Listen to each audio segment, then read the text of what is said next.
사도행전은요, 증인행전이라 부를 수 있습니다. 증인행전. 예수님의 증인들이 하나님 나라와 복음을 전파하는 그러한 이야기죠. 우리 주님은 이 땅에서의 모든 사역을 다 마치신 후에 하늘로 올라가시죠. 승천하시기 전에 사랑하는 제자들에게 마지막 말씀을 하십니다. 그 내용이 사도행전 1장 8절이죠. 우리 함께 1장 8절 말씀을 함께 읽도록 하겠습니다. 오직 성령이 너희에게 임하시면 너희가 권능을 받고 예루살렘과 온 유대와 사마리아와 땅 끝까지 이르러 내 증인이 되리라. 뭐가 된다 하셨어요? 증인이 되리라. 누구의 증인이요? 내 증인, 즉 예수의 증인이 된다라고 말씀하셨습니다. 이 말씀이 있고 주님이 하늘로 올리우신 이후에 이 주님의 말씀대로 예수님의 제자들은 성령 충만을 받는 일이 있죠. 성령 충만을 받게 됐습니다.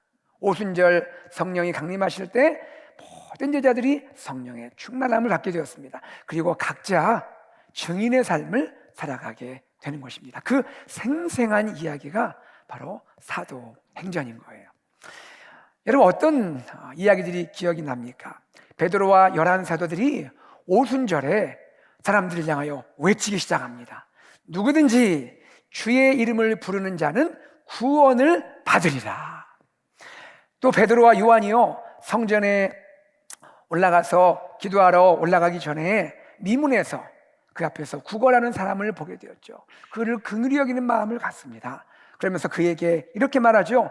은과 금은 내게 없거니와 나에게 있는 이것을 너에게 주노니 나사렛 예수 그리스도의 이름으로 일어나 걸으라. 스데반 집사님은 어떻습니까? 우리 예수님을 증언하다가 그러다가 순교하게 되었죠. 빌립 집사님은 어떻습니까? 사람들이 꺼려하는, 사람들이 그곳을 가기를 원치 않는 그 사마리아에 들어가서 복음을 전하게 되죠. 어떤 일을 하죠? 그 성에 기쁨이 충만하더라. 이런 일들이 일어나잖아요.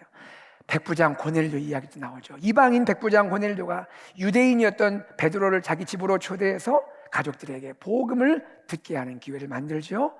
그리하여 가족 모두 예수님 믿고 구원받고 성령을 받는 사건이 이루어지게 됩니다. 그뿐이 아니에요. 스데반 집사님의 순교 이후에 예수 믿는 제자들이 다 흩어지게 되죠. 그들의 이름이 성경에 나타나지 않아요. 그저 흩어진 자들이라고 표현합니다. 흩어진 자들, 이름 없는 이 흩어진 성도들이요, 이방 지역에 가서 복음을 전합니다. 그러다가 수리아 안디옥에 가서요, 헬라인들에게 복음을 전하게 되는데, 헬라인이 이방인이죠. 그 일로 인해서 이 안디옥에 어떤 일이 벌어집니까? 안디옥 교회가 탄생하는 일이 이루어지게 되는 거죠. 여러분, 이와 같이 많은 제자들이 증인이 되어서 우리 예수님이 하신 말씀을 이루어가고 있는 거예요. 사도행전 1장 8절 말씀을 이루어가고 있는 거예요. 히브리서 12장에 보면 구름같이 둘러싼 허다한 증인들이 이렇게 주의 증인 되어서 곳곳에서 복음을 전하며 하나님 나라를 전파하며 많은 영혼들이 그리스도께 돌아오게 하는 이런 일을 하게 되었다는 것이죠. 여러분, 1장 8절에 시작된 이 말씀, 예루살렘과 온 유다와 사마리아와 땅끝 즉 이방까지로 나의 증인, 예수의 증인이 되리라 하는 말씀이 사도행전 1장부터 8장까지 쭉 이어지면서 이루어지고 있다는 거예요. 자, 그런 사도행전 이야기입니다. 그런데 사도행전의 마지막 28장은 어떻게 마무리가 될까요? 사도행전 28장의 마무리 어떻게 될까요? 28장은요, 한 사람을 보여주는데 그가 누굽니까? 바울입니다. 바울을 보여주고 있어요. 바울의 이야기가 소개됩니다. 바울이 로마에서 증인의 삶을 살아가고 있는 것이죠. 이 이야기가 마지막 장에 등장하게 되는 것입니다. 오늘 저는 여러분과 함께 사도행전 28장 이 마지막에서 예수님의 증인으로 살아가는 바울을 함께 생각해 보기를 원합니다. 여러분, 특별히 로마는 어떤 곳입니까? 바울에게 로마는 어떤 곳이에요? 바울의 인생의 마지막 종착지입니다. 주님께 부름받고 이방인의 사도로 지금까지 열심히 달려왔죠. 3번의 선교여행, 전도여행 됐죠. 그리고는 이제 로마까지 오게 된 것입니다. 로마는 바울의 생애 마지막 종착지입니다. 바로 이곳에서 바울이 어떤 삶을 보여주느냐 하는 것입니다. 그는 바로 예수의 증인으로 살아가고 있는 것이에요. 그 모습을 우리가 28장을 통해서 함께 나누도록 하겠습니다. 자, 여러분, 우리가 함께 먼저 생각할 것은 이것입니다. 바울은 왜 로마에 오게 되었을까요? 왜 로마에 오게 되었습니까? 그 이유들을 한번 생각해 보죠. 바울이 로마에 오게 된 이유는요, 그가 당시 로마 황제 가이사에게 상소했기 때문입니다. 재판을 요청했기 때문이에요. 로마 황제에게 내가 재판받기 원합니다라고 청원했기 때문이에요. 이 내용이 28장 18절과 19절에 소개됩니다. 우리 함께 읽어보도록 하겠습니다. 18절 19절 시작. 로마인은 나를 신문하여 죽일 죄목이 없으므로 석방하려 하였으나 유대인들이 반대하기로 내가 마지못하여 가이사에게 상소하며 내 민족을 고발하려는 것이 아니니라. 바울이 말이죠, 내가 어쩔 수 없이 가이사에게 지금 상소했기 때문이다. 어쩔 수 없이 내가 로마 황제에게 재판을 요청했기 때문이다. 이게 무슨 얘기를 하고 있는 것입니까? 바울은요, 사실은 죄가 없어요. 바울은 죄가 없는 사람이에요. 혐의가 없어요. 로마인들은요, 바울을 재판했거든요. 죄를 발견하지 못해요. 그래서 그를 석방시키려고 했습니다. 그런데 로마인도 아닌 동족 유대인이, 같은 동족 유대인이 안 된다라는 거예요. 바울 풀어주면 안 된다라는 거예요. 심지어 유대인들은요, 바울을 죽이려고까지 했습니다. 사도행전에 보면 어떤 일도 있냐면 약 40여 명의 사람들이 비밀 결사대를 결성을 해요. 우리가 바울을 죽이지 않으면 먹지도 않고 마시지도 않겠다. 40명이 바울을 암살하기 위한 비밀 결사대까지 결성하는 모습이 나오게 되는 것입니다. 왜 그렇습니까? 도대체 무엇 때문에 바울을 이렇게 죽이려고 하는 겁니까? 바울이 이렇게 말합니다. 28장 20절입니다. 함께 읽어보죠. 시작. 이스라엘의 소망으로 말미암아. 바울이 볼 때는 다른 이유가 없어요. 이스라엘의 소망으로 말미암아 본인이 이렇게 어려움을 당하고 재판을 청하게 되었다는 거예요. 여러분, 이스라엘의 소망이 뭐예요? 이스라엘이 오랫동안 소망했던 게 뭐예요? 오랫동안 기대했던 게 뭐예요? 메시아 아닙니까? 메시아잖아요. 메시아가 왔다고 외쳤다라는 거예요. 이스라엘이 그렇게 간절히 기대했던 이스라엘의 구원이 이 땅에 임했다고 말했던 거예요. 나사렛에서 태어난 그 예수가, 얼마 전에 십자가에 못 박혀 죽은 그 예수가 바로 그가 우리가 그토록 기다렸던 메시아이고 이스라엘이 소망했던 우리의 구원입니다라고 외쳤기 때문이라는 거예요. 그 죽은 예수를 하나님이 다시 살렸습니다라고 외쳤기 때문이라는 거예요. 바울이 뭐가 잘못했어요? 우리 하나님의 뜻을 전한 것이잖아요. 그런데 이것이 문제가 되었고 이런 연유로 그는 지금 재판을 청원하기까지 되었다는 거예요. 여러분, 바울이 로마 황제에게 상소하는 장면이 사도행전 25장에 소개가 되는데요. 그 당시 상황이 이렇습니다. 로마 총독 베스도의 재판정 앞에 서게 됩니다. 로마 총독이니까 황제를 대신하는 사람이죠. 그 신문을 받는 자리에서 바울은 무죄인 것을 총독도 알았어요. 그런데 이 총독이요, 유대인의 눈치를 보는 거예요. 그래서 바울을 유대인에게 넘기려고 하는 것입니다. 그때 바울이 이런 말을 합니다. 나는 유대인들에게 불의를 행한 일이 없습니다. 아무도 나를 그들에게, 유대인들에게 내어줄 수 없습니다. 나는 이렇다면 가이사에게 나는 상소하기를 원합니다 라고 말했던 것입니다. 바로 이것이 바울이 재판을 통해서 로마까지 오게 된 그러한 이유죠. 그런데요, 여러분, 여기서 중요한 것이 있습니다. 중요한 것이 있어요.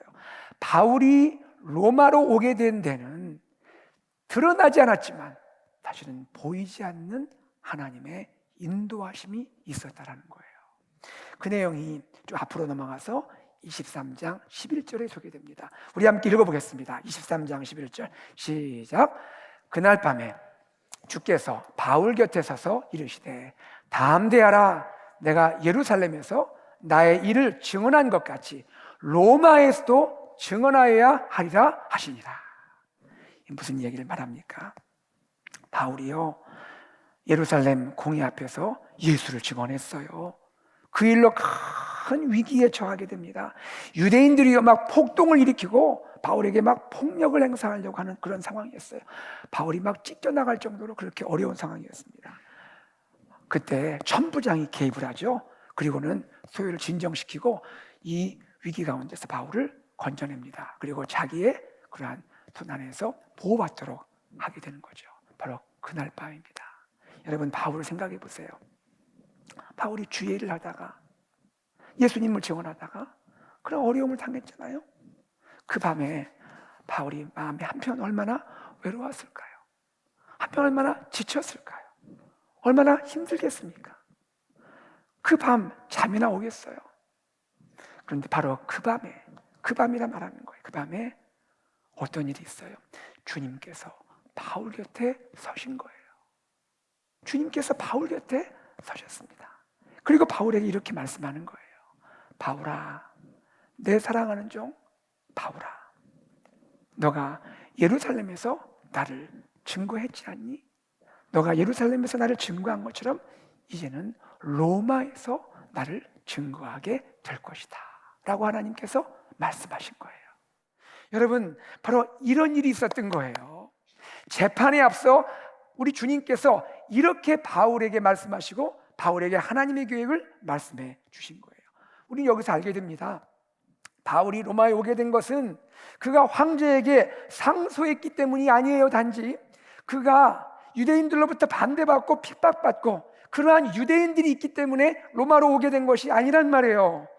그것은 무엇입니까? 그러한 여러 가지 일이 있지만 사실은 바울을 통해 로마의 복음을 전하고자 하는 하나님의 놀라운 뜻이 있었기 때문에 바울이 로마에 오게 되었던 것입니다. 사랑하는 여러분, 주님은 어떤 계획을 갖고 계십니까? 당시 로마는요, 세계의 중심지예요. 이런 말이 있죠. 모든 길은 로마로 통한다. 그 당시에 모든 길이 다 새로 나고 연결이 되었습니다. 우리 주님께서는 바울을 통하여 로마의 세계의 중심지 로마의 복음을 전파하기 원했고요, 그 세계의 중심지 로마로부터 전 세계 열방에 그리스도 예수의 복음이 전파되기를 원하셨던 거예요. 바로 이러한 일에 하나님께서 바울을 쓰시고자 했다라는 것입니다. 사랑하는 여러분, 오늘 우리의 삶은 어떻습니까? 우리의 삶도 그렇지 않나요? 세상을 살아가면서 또 금년 한 해를 살아가면서 우리에게 여러 가지 일들이 많이 있을 거예요. 그렇죠? 때로는 여러 가지 문제도 만날 수 있을 겁니다. 때로는요, 참 이해가 안 되는 그런 일도 만날 수 있을 거예요. 주님을 섬기면서도 때로 억울하고 답답한 일도 만날 수 있을 거예요. 그때 우리는 어떻게 해야 합니까? 우리는 내가 만난 이 사건들, 문제 속에 있는, 그 안에 담겨 있는 하나님의 뜻을 생각할 수 있어야 하는 것입니다. 이 일 속에도, 이 문제 가운데도, 이 사건 속에도 하나님의 선한 계획이 있을 거야. 하나님의 선한 계획이 있을 거야. 여러분, 믿음을 가지고 나의 모든 일들, 모든 문제들, 모든 삶의 사건들을 바라볼 수 있는 우리 사랑하는 성도님들 되시기를 주의 이름으로 축복합니다. 주님은 그냥 주신 게 아니에요. 내가 다 알지 못하지만 놀라운 일을 계획하신 거예요. 여러분, 그때 이 문제도 하나님은 해결시켜 주실 것이고 우리의 모든 사건들도 아름답게 풀어주실 것이지만 우리가 기도할 것은 하나님, 이 가운데 제가 뭐 하기 원하세요? 제가 뭘 하기 원하세요? 여러분 기도하시면서 그 삶의 자리자리마다 예수님을 보여주는 여러분이 되기 원하고 여러분을 통해서 만나는 사람에게 우리 예수님을 소개할 수 있는 여러분 되기를 소망합니다. 인생의 종착지 로마에서 바울은 어떻게 증인의 삶을 살아가게 됩니까? 30절 31절 말씀을 다시 한번 읽어보겠습니다. 시작. 바울이 온 이태를 자기 셋집에 머물면서 자기에게 오는 사람을 다 영접하고 하나님의 나라를 전파하며 주 예수 그리스도에 관한 모든 것을 담대하게 거침없이 가르치더라. 이 바울을 보면요, 우리가 어떻게 사람들에게 복음을 전할 수 있는지 좋은 모델이 되는 것 같아요. 보세요. 바울은 지금 죄수로서 갇혀 있잖아요. 그렇죠? 죄수로서 있습니다. 그런데도 자기를 찾아오는 사람들을 영접하고 환대하는 것을 보여줍니다. 여러분, 우리가 예수의 증인이 되는 첫 번째는 무엇이냐면 사람들을 사랑하는 거예요. 사람들을 환영하는 거예요. 여러분, 금년에 여러분 예수의 증인으로 살아가기를 마음으로 결단하시죠? 어떻게 하느냐? 첫 번째, 하나님이 나에게 보내주신 사람들, 내가 직장에서도 사업장에서도 학교에서도 내가 만나는 사람들, 내가 따스한 가슴을 가지고 그들을 환영하고 환대할 수 있는 우리가 되기를 바랍니다. 그래요. 여러분, 생각하면 누가 누구를 위로해야 합니까? 사람들이 바울을 위로해야 하잖아요. 그런데 바울 보세요. 그가 셋집에 렌트한 집에서 가택연금 받은 상태에서 2년을 지내는데 자기를 찾아오는 많은 사람들이 있어요. 그들을 따뜻하게 영접하고 환대하면서 그들에게 하나님의 마음을 나누는 거예요. 바울은 무엇을 말했습니까? 하나님 나라를 전파했어요. 하나님이 다스리는 나라, 하나님이 통치하는 나라, 하나님 나라를 전파하고요. 그 다음에 주 예수 그리스도에 대해서 모든 것을 가르쳤다 했어요. 여러분, 이 짤막한 말이 중요합니다. 주 예수 그리스도. 다 같이요. 주 예수 그리스도. 다시 한번요. 주 예수 그리스도. 그 당시에 누가 주입니까? 사람들은 황제를 주라 알잖아요. 오늘날도 그렇지 않아요. 내가 주인이라 생각하는 많은 사람들이 있잖아요. 이 땅에 많은 우상들이, 또 보이지 않는 우상들이 나의 주인이라 여기고 사랑하는 사람들이 얼마나 많이 있어요. 여기에 대해서 말하는 겁니다. 주는 누구십니까? 예수 그리스도라는 거예요. 주 예수 그리스도에 대해서 모든 걸 가르친 거예요. 그분이 어떤 분인지, 하나님의 아들이시고 이 땅에 오신 메시아이신 것을, 그분이 나를 위하여, 우리를 위하여 십자가에 피 흘려 죽으시고 부활하셨음을, 그리고 바울이 예수님 만난 자기의 생생한 그러한 간증들을 나눴지 않았겠습니까? 사랑하는 여러분, 우리가 예수의 증인으로 살 때 사람들을 여러분 환영해 주는 우리가 되기 바라고요. 만나는 그 시간에 하나님의 나라를 이야기해주고 예수님을 전할 수 있는 우리가 되기를 소망합니다. 바울은 한결같아요. 참 바울이 너무너무 귀한 것 같아요. 한결같아요. 그가 한때는 예수님 핍박했잖아요. 교회를 핍박했어요. 예수님 만났잖아요. 예수님 만나고 그가 회심하게 됩니다. 주님께서 그를 너는 이제 이방인의 사도로 쓰임 받을 것이다 말씀하시잖아요. 그 하나님의 부르심, 주님의 부르심 받은 날, 그때부터 바울은 오직 한 길만 걸어갔습니다. 오직 한 길만 걸어갔어요. 주 예수를 전하는 그 길, 하나님 나라를 전파하는 그 길을 걸어가게 되었습니다. 바울에게 많은 고난이 있었죠. 역경도 있었습니다. 환난도 있었습니다. 그러나 바울은 사도행전 20장 24절의 고백을 항상 마음에 새기면서 그 길을 걸어갔던 것이죠. 우리 함께 바울의 고백 24절 함께 읽어보겠습니다. 시작. 내가 달려갈 길과 주 예수께 받은 사명 곧 하나님의 은혜의 복음을 증언하는 일을 마치려 하면은 나의 생명조차 조금도 귀한 것으로 여기지 아니하노라. 여러분, 내 생명도 조금도 귀한 것으로 여기지 아니한데 뭘 위해서요? 주께서 나에게 맡겨주신 이 길을 걸어가는 것을 위해서, 주께서 나에게 맡기신 이 사명, 하나님의 은혜의 복음, 십자가 복음을 전하는 이 일을 위해서는 나의 생명을 조금도 귀한 것으로 여기지 아니하노라. 이 마음으로 마지막까지 달려왔고 로마에서까지 이러한 마음으로 복음을 전하고 있는 것이죠. 특별히 바울이 찾아오는 사람들에게 복음을 전하는 그 모습이 아주 인상적인데요. 이 두 단어가 마음에 와닿습니다. 31절에 이렇게 말하죠. 담대하게 거침없이. 담대하게 거침없이. 여러분, 담대하게가 뭘까요? 이 원어의 의미가 이렇습니다. 용기 있게, 모든 용기를 가지고, 이런 말이에요. 거침없이는 뭐냐면요, 방해받지 않고, 이런 뜻이에요. 방해받지 않고. 여러분, 바울의 상황을 생각해 보세요. 2년 동안 내 집도 아니고 새 집에서 가택연금 상태에서 지내게 되었잖아요. 바울의 상황이 지금 용기를 낼 만한 상황입니까? 그리고 그에게 방해받을 것이 전혀 없나요? 그렇지 않죠. 어떤 면에서 볼 때는 바울의 용기를 꺾을 만한 것이 많이 있지 않아요? 그는 무엇보다 죄수의 신분이잖아요. 원래 로마의 시민권자고 그는 자유인인데 지금은 죄수가 되어서 있잖아요. 용기가 꺾일 수도 있는 거 아니에요. 바울을 방해하는 것들도 많이 있잖아요. 어느 정도 자유가 보장이 되었지만 가택에 연금되었잖아요. 그리고 바울에게는 바울을 지키는 군인이 한 명 붙었잖아요. 그리고 사도행전도 무엇을 말합니까? 바울에게는요, 발에 쇠사슬이 채여 있었다는 거예요. 바울에게는 여전히 쇠사슬이 채여 있는 거예요. 그런 바울이에요. 사실 얼마든지 어떻게 생각하면 낙심할 수 있고, 2년이라는 시간이 짧습니까? 2년이라는 시간이 짧은 게 아니잖아요. 그럼에도 불구하고 그 어떤 것도 바울을 낙심시킬 수가 없었고 바울을 방해하고 막은 것이 없었다라는 거예요.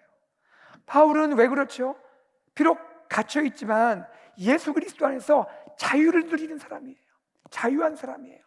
그리고 내가 사랑하는 주 예수를 증거할 때 그 증거를 그 무슨 환경도 상황도 막을 수가 없었던 거예요. 그는 그것을 뛰어넘어서 주 예수를 전하게 되었던 것입니다. 이것이 담대하게 거침없이에요. 저는 우리 사랑하는 성도님들 새해 살면서 이 두 단어를 좀 가슴에 품고 살면 좋겠어요. 저도 그렇게 결심하기 원해. 함께 한번 다 같이 읽어봅시다. 외쳐봅시다. 한번 주먹 한번 줘보세요. 이렇게 외쳐봅시다. 담대하게 거침없이. 시작. 담대하게 거침없이. 별로 담대하시지 않은 것 같아요. 다시 한번 주먹주먹 크게 한번 외쳐봅시다. 시작. 담대하게 거침없이. 할렐루야. 담대하게 거침없이. 복음 사역의 물줄기는 무엇도 어떤 장애물도 막을 수 없다는 것을 여러분 믿으시기를 바랍니다. 제가 복음의 증인 이 말씀을 준비하면서 떠오르는 그러한 기억들이 있습니다. 그 가운데 제가 군대에 있을 때 군대 가기 전에 제가 하나님께 기도했거든요. 하나님, 제가 군대 가면 제가 좀 복음을 전할 수 있게 해주세요. 기도했는데 하나님께서 군대 가서 얼마 있다가 제 소원을 들어주셔서 제 그 아래에 후임병 2명을 붙여주셨어요. 사실 군대에서 복음 전한다는 게 쉬운 건 아니지만 하나님께서 저에게 기회를 주셔서 제가 또 여기 말대로 잘 해줬습니다. 저도 뭐 이제 몇 개월 안 되는데 뭘 잘해줄 게 있었겠습니까만 PX도 데려가고 하여튼 잘해줄 수 있는 것은 잘하면서 예수님, 내가 맞는 예수님을 전하고 특별히 사형리 말씀을 가지고 복음을 전했어요. 그 두 사람이 예수님을 구주로 영접하게 되었어요. 어느 날 또 그 2명이 저한테 그러더라고요. 저희 부대에 아주 무서운 고참이 있었거든요. 굉장히 무서웠습니다. 그분을 좀 전도하자는 거예요. 하려면 본인들이 하지. 저보고 또 좀 제가 앞장서서 전도하라는 그런 분위기예요. 이게 쉬운 게 아니잖아요. 기도 많이 했습니다. 하나님, 그 고참 어떻게 전도할 수 있게 해주세요. 그런데요, 하나님께서 역사하시니까 한번 대화하고 한번 복음을 전하는데 하나님께서 그 마음을 열어주신 것 같아요. 그분이 마음을 열고 예수님을 구주로 영접하고 그 후에 교회를 함께 나오게 되었습니다. 하나님께서 하시더라 이거예요. 여러분, 우리가 새해 예수의 증인으로 삽시다 하니까 아멘 하면서도 마음으로 아이고 사실은 부담스러운데 이거 어떻게 하지? 어떻게 할까? 생각할 수 있잖아요. 제가 먼저 섬기던 교회에 전도사님이 계셨는데 이미 은퇴하신 분이세요. 연세가 많으세요. 그런데 전도사님이 은퇴하신 이후에도 끊임없이 복음을 전하고자 했으세요. 끊임없이 복음을 전하세요. 근데 이분이 영어가 자유로운 분이 아니에요. 영어가 이게 편한 분이 아니에요. 어떻게 전도하는가 했더니 이런 얘기를 해주시는 거예요. 그 전도 책자가 있잖아요. 그게 뭐 사형리든 뭐 다리야든 전도 책자가 있으면 전도 책자 영어로 된 걸 갖고 다닌대요. 그리고 뭐 길에서든 아니면 어떤 때로 뭐 여행할 때 공항에서든 미국을 만나면 이렇게 얘기한답니다. 내가 이 책자를 받았는데 내가 이거 영어를 잘 몰라서 잘 모르겠으니까 나를 위해서 좀 읽어주겠냐고 한대요. 내가 그걸 전하는 게 아니라 읽어달라고 한대요. 그러면 읽어달라니까, 그 연세 많은 분 읽어달라니까 그러죠 하면서 처음에 이제 가령 사형리하면 넘깁니다. 첫 번째 원리 뭐라고 되어 있어요 하면 본인이 쭉 하나님은 읽어줍니다. 그 다음에 성경은 또 뭐라고 되어 있나요? 내용 또 본인이 읽습니다. 그렇군요. 또 두 번째는 뭐라고 되어 있나요? 하면서 본인이 쭉 읽으면서 마지막에 그 안에서 예수님 만나고 또 은혜 받게 되는 거예요. 그리고는 마지막에 저기 마지막에 있는 그 영접기도 그거인데 그거 한번 같이 읽어주시겠어요? 하고 본인이 읽다가 스스로 예수님 영접하고 예수 믿는 사람이 되었다는 거예요. 여러분 이와 같이 여러분 우리가 부족하고 연약해도 하나님이 지혜 주시고 성령이 역사하시면 얼마든지 예수의 증인으로 복음을 전할 수 있을 줄로 믿습니다. 여러분 중요한 것은 내 힘으로 하는 것이 아니에요. 내 능력으로 하는 것이 아니에요. 스가랴 4장 6절 말씀을 여러분에게 나누기 원합니다. 스가랴는 이렇게 말합니다. 이는 힘으로 되지 아니하며 능력으로 되지 아니하고 오직 나의 영으로 되느니라. 여러분 예수 증인의 삶 내 힘으로 내 능력으로 하는 것이 아니고요, 성령께서 역사하실 때 이 증인의 삶을 감당하게 하시고 귀한 열매도 우리에게 허락하실 줄로 믿습니다. 주님께서 역사하시니까 빌립보에서 자주장사 루디아의 마음 열어주기도 하시잖아요. 그렇죠? 주님이 역사하시는 거예요. 우리는 주님 의지하고 성령으로 나갈 때 하나님이 이루실 줄로 믿습니다. 2025년 우리가 한 해의 결단을 하기 원합니다. 예수의 증인의 삶을 살기 결단하기 원합니다. 제가 비전 나눔할 때 여러분에게 말씀드린 대로 VIP 전도 대상자를 마음에 품으십시오. 기도하십시오. 이번 목장 모임에서 함께 나누십시오. 내가 전도할 분이 누가 있는지, 정말 예수를 아셔야 할 분이 누가 있는지, 예수 믿고 구원받을 분이 누구인지 여러분 함께 나누시고 함께 기도하시면 좋겠습니다. 가족, 친척, 친구, 직장 동료, 이웃 다 좋습니다. 한국의 부모님, 형제자매 다 좋아요. 여러분 복음을 전하고 예수님을 전할 분을 생각하고 함께 나누시기 바랍니다. 그럴 때 하나님께서 역사하실 거예요. 그리고 9월에 우리 더 블레싱 간증 집회 함께 다 모시고 오셔서 그분들이 예수 그리스도의 복음을 들을 수 있는 그런 은혜가 있기를 바랍니다. 말씀을 맺겠습니다. 2025년 새해 우리 모두 영혼을 가슴에 품고 그리스도께 인도하기 바랍니다. 내가 증인입니다. 우리 가정이 증인입니다. 우리 교회가 증인입니다. 이 증인의 사명 여러분이 가슴에 품기 원해요. 영혼 사랑의 마음이 충만하기 원해요. 내가 살아가는 삶의 자리에서 빛과 소금으로 살아가는 여러분 되기 바라요. 그리고 사랑하는 우리 자녀들, 우리 귀한 다음 세대가 예수님과 동행하고 말씀 묵상하고 순종하며 친구들에게도 예수님을 소개할 수 있는 우리 귀한 자녀들 되기를 바랍니다. 예수의 증인을 일으키고 세우는 증인 공동체 AKPC 되기를 주 예수 그리스도의 이름으로 축복합니다.